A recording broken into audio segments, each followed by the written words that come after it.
If we could set up a Truman Show scenario where Trump thinks he's president again and the public send in scenarios for him to deal with, what would you suggest?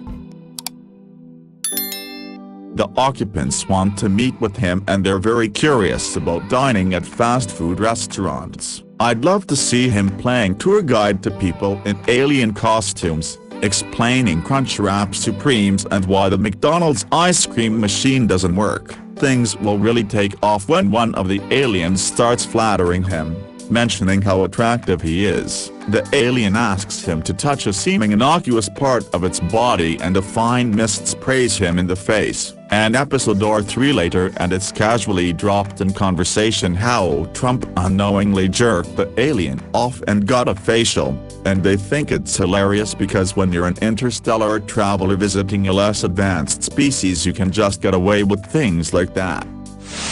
Indian math instructional videos were just directions from space Indians to the Earth colony of India that allowed them to build the space tether that let us return here. The missing ingredient was an Olympic gold medal, apparently. Congrats on that. Allow us to give you the great gifts of our people, chess 2, anti-British force fields, and the secret to unlocking Bollywood physics.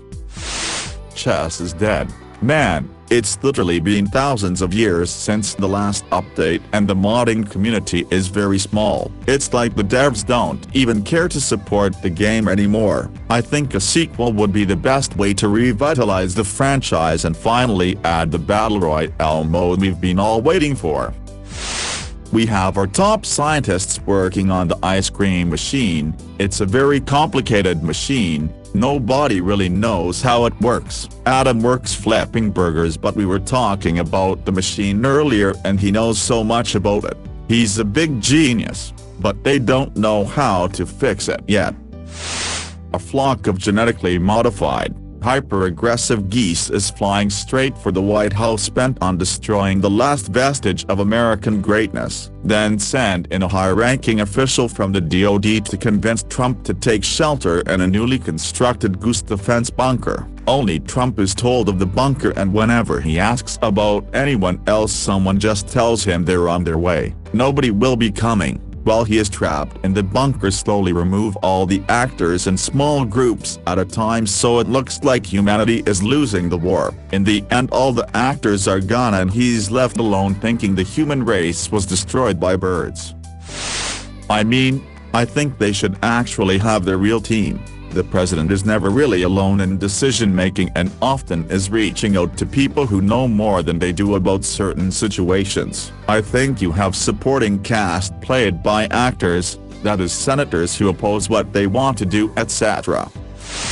Me and my 3 friends went to the Ripples Believe It or Not museum after each eating 2 of 8 brownies that I made with like 2 ounces. They had one room that was on a 10-degree angle, just enough that it would really fuck with you sober. You're supposed to walk through the room and go home, then continue to the next. But we stayed in that room for like an hour and my friend's girlfriend sat in the corner and cried. Absolutely my favorite thing that came out of that shit show. I really wish the person that set that up, or at least a first-hand witness, would do a tell-all interview. Was the actual 4 seasons booked and some underpaid, overworked intern said fuck it, good enough? Did Google somehow produce a landscaping company as the top result? What was Rudy's reaction? Nah, I reckon molded ABS. Because he totally has them. He has a bit of a dad bod.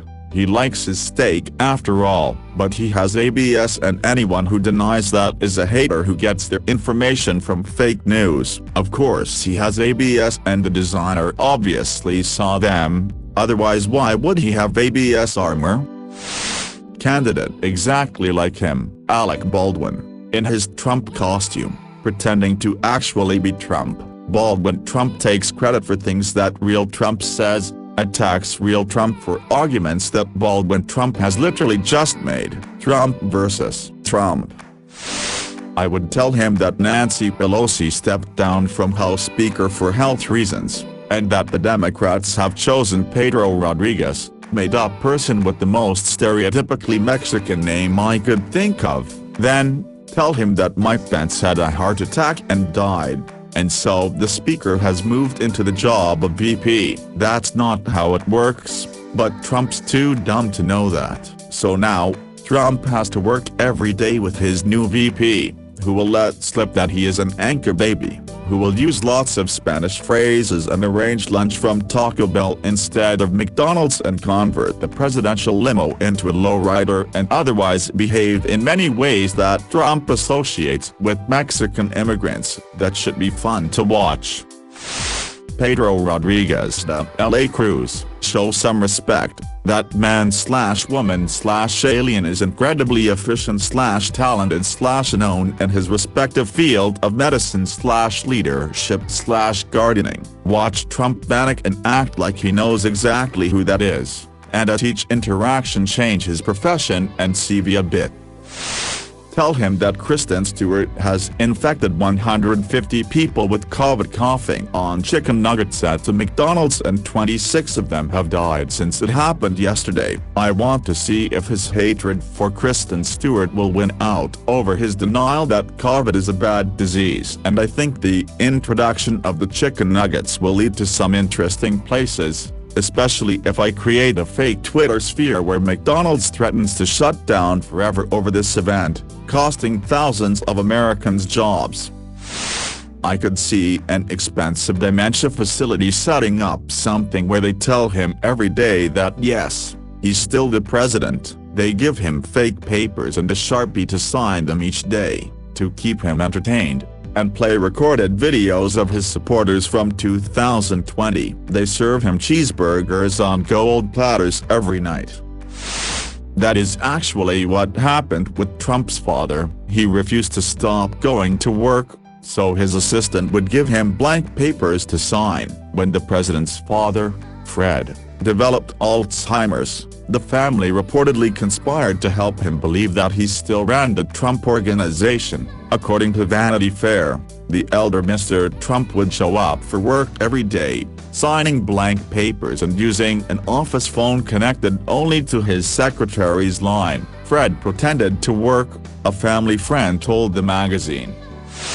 I work in a nursing home as well, and sometimes this is the best medicine. Lol. Once worked somewhere that had a retired postman who thought he was still working. We let him deliver the resident mail every day and it made him pretty damn happy, with staff following and helping of course.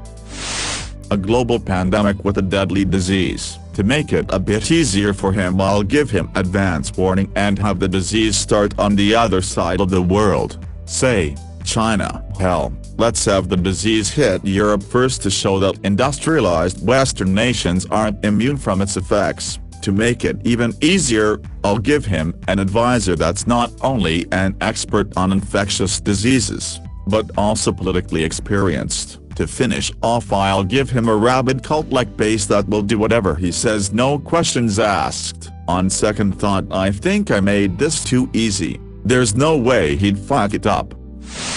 I had the exact same thought at the time. The pandemic handed him his re-election on a platter. All he had to do was not fuck it up. Fortunately, if he were the type to make the right decisions for the people when they needed him, well, he wouldn't be Trump.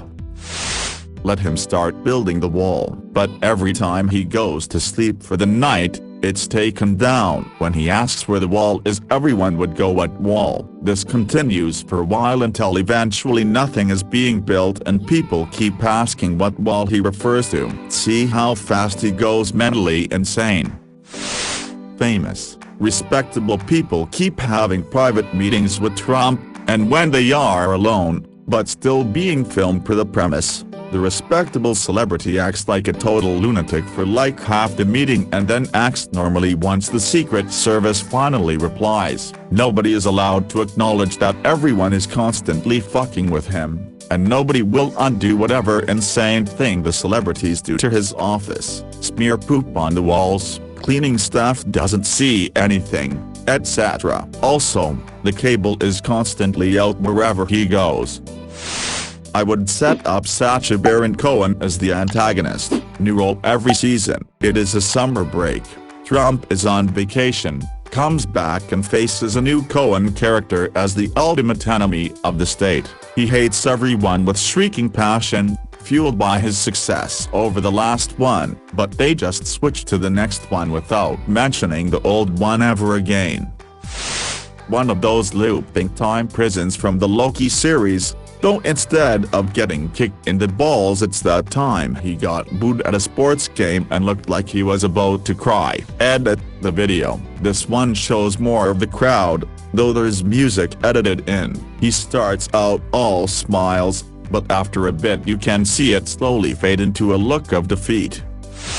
A black lesbian trans woman runs against him and is demolishing him in the polls. CNN, Fox News, Newsmax are all strangely in agreement that she would make a great president. At debates, the moderator mispronounces Trump's name, rarely asks him questions, and mutes him immediately when he interrupts her. Nobody in the courts or in his cabinet are going to let him cheat, and the army says that if he doesn't let her transition team in on November 3rd, they will act swift and hard. The possibilities are endless. Trump shines in every situation by being a completely inept loaf of bread. Cabinet Makers Union goes on strike. These bad hombres, folks, they make some beautiful cabinets, don't they? With the handles, so many handles, and good handles, made in America, which is really where the quality is. You know, I know more about handles than anyone. The best handles. Lindsay Lohan gets stuck in a treehouse. Trees are so high, like, way up there, and she was in the Parent Trap, which was fake news, and it was really something, folks, and a lot of people, smart people said so, and when you gotta go, you gotta go, am I right? North Korea declares war on a small-town bakery, Korea, with the evil Cao Mi-dong, really not a bad person. Once you get to know him, such a great guy. He offered me his daughter once, and folks, I was the president, and these cupcakes, not like other cupcakes, but both sides are great, unlike Crooked Hillary, locked her up, extra fun, water cooler moments where you have to convince your coworkers that it's just a TV show. Probably too late to be noticed in this thread, but I've wondered for years how Trump would react to a tangible major religious event, such as the Second Coming. He has had such a strong following among Christians, but was unable to quote his favorite passage from the Bible, and it's pretty clear to me that his supposed faith was a facade to cater to his base. Putting him on the spot to actually lead the American response to the fruition of biblical prophecy would be a fascinating train wreck. Probably too late to be noticed in this thread, but I've wondered for years how Trump would react to a tangible major religious event, such as the Second Coming. He has had such a strong following among Christians, but was unable to quote his favorite passage from the Bible, and it's pretty clear to me that his supposed faith was a facade to cater to his base. Putting him on the spot to actually lead the American response to the fruition of biblical prophecy would be a fascinating train wreck. It would be funny to test how far he would go and how much he would believe. Let's say all the world leaders would constantly give him praise in this scenario. Overwhelmingly, he likes praise a lot, like those round-table praise sessions he used to have. Would he buy that? Would he bask in that glory? How far would he go with his fascist agenda, killing illegal immigrants, shooting protesters, wiping out all wrong thinkers? Let him kill all he wants to kill whilst being praised like the chosen one. Let his morals lay bare for all to see.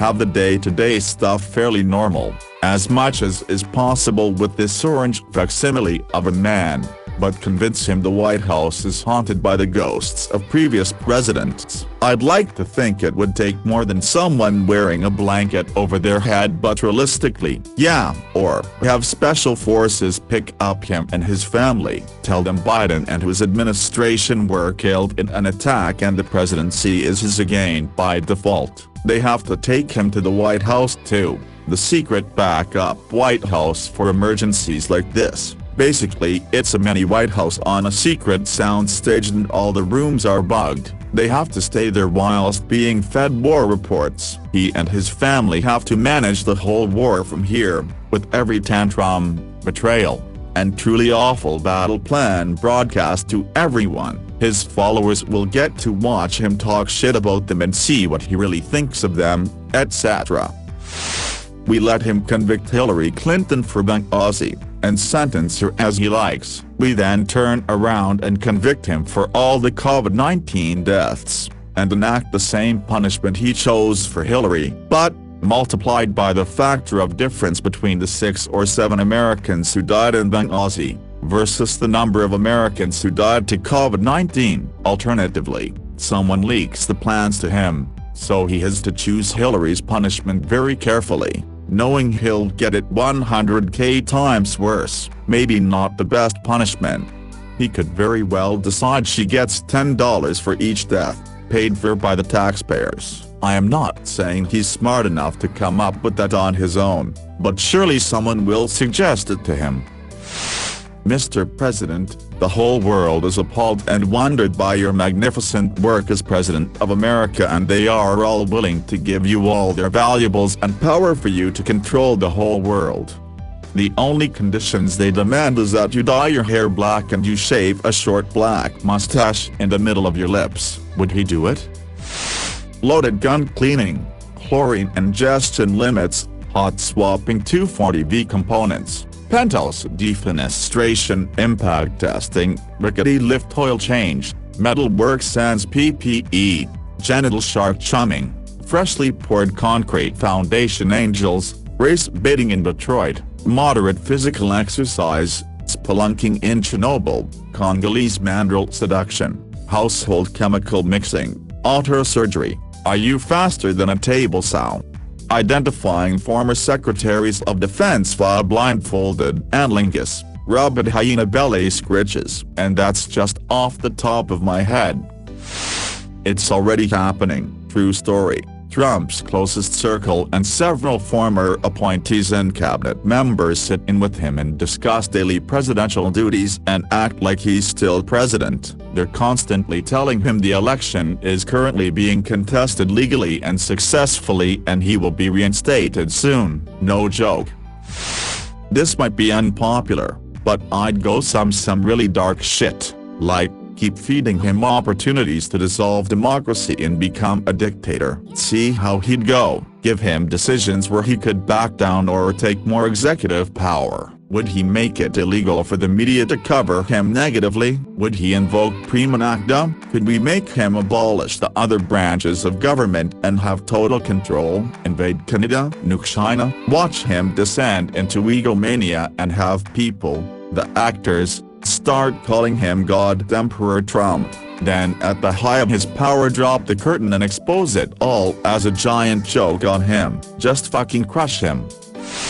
I read through the comments, and some of them are even funny ... but at the end of the day, I don't want this man's face on a television for anything other than being convicted and sentenced. Everything else would be me choosing to look at his face for other reasons, and to me there just aren't any. He's a truly despicable person, and putting that on display even Truman style doesn't sound good at all. I hate the man and everyone who supports him. I don't want to even live in a country with them anymore, let alone watch a show about how stupid their dear leader is. I'm just done. Oh my god, this is amazing. Okay, so here's mine. A national survey was held and it turns out the whole world loves Donald Trump so much that it's causing confusion about how to best celebrate how smart he is. Half the world wants to build him a statue that reaches to heaven, won't settle for anything less than this, and half wants to annex all of South America, sell it to Russia and hive him all the money, and won't allow a statue to be built. So Trump has to decide to either have the largest statue ever built dedicated to him or accept all the money in South America and turn down the statue, and no matter what he decides he permanently alienates and makes an enemy of whichever comp doesn't get their way, losing half of the world's love. So what does Trump decide? Take the statue and lose the money, take the money and lose the statue, or take neither and keep both groups' affection? Actually, we could wall off a specific area, tell Trump he was president again, and then send in some of his supporters to act as the cast for various scenarios. The ratings would be off the charts, especially after the forced close exposure to their Lord and Savior Donald Trump makes each supporter realize they've fallen for a false god, followed by an outbreak of assassination and coup attempts with the side business and trying to break out of the broken state of Trump. I, personally, would like to see the White Safari spin-off, where the older Trump sons are dumped in the woods and hunted like game animals.